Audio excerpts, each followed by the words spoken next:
കൗരവർക്കെതിരെ പോരാടണമെങ്കിൽ അവിടെ ഇവർ ഒറ്റക്കെട്ടായി തന്നെ നിൽക്കണം. എന്നാലേ വിജയം കൈവരിക്കാൻ സാധിക്കുകയുള്ളൂ.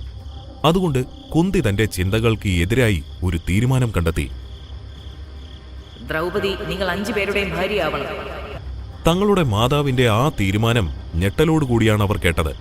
കേട്ടു നിന്ന പാണ്ഡവർ മൗനത്തിലൂടെ അതിന് എതിരഭിപ്രായം പറഞ്ഞില്ല, ഒരാളൊഴിച്ച്. മാതാവ് എന്താണ് ഈ പറയുന്നത്?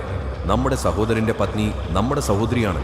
പിന്നെ എങ്ങനെയാണ് ഞങ്ങൾ ദ്രൗപദിയെ മറ്റൊരു കണ്ണിൽ കാണുക?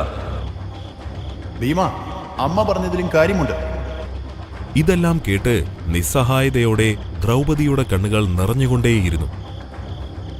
തന്റെ അരികിലേക്ക് വരുന്ന പാണ്ഡവരെ കണ്ടതും ദ്രൗപദിയുടെ കണ്ണുകൾ അർജുനനിലേക്ക് പതിഞ്ഞു. എന്തുകൊണ്ട് അർജുന നിങ്ങൾ മാതാവിന്റെ വാക്കുകൾക്ക് മുന്നിൽ മൗനം പാലിച്ചു? സ്വയംവരത്തിൽ കാണിച്ച ധീരത ജീവിതത്തിലും ഞാൻ പ്രതീക്ഷിച്ചു. നിങ്ങളാണോ രാജ്യത്തെ സംരക്ഷിക്കാൻ നിയോഗിച്ച ഒരു യോദ്ധാവ്? ദ്രൗപദിയുടെ ഓരോ ചോദ്യങ്ങൾക്കും മുന്നിൽ ഉത്തരമില്ലാതെ അർജുനൻ വീർപ്പുമുട്ടി. ചോദ്യങ്ങൾക്കെല്ലാം ഉത്തരം നൽകിയത് മറ്റൊരാളായിരുന്നു, കുന്തി. ദ്രൗപദി, നിന്റെ മനസ്സ് നാം കാണുന്നു. പക്ഷേ നീ ഒന്നും മനസ്സിലാക്കണം, ഇതൊരു പോരാട്ടമാണ്.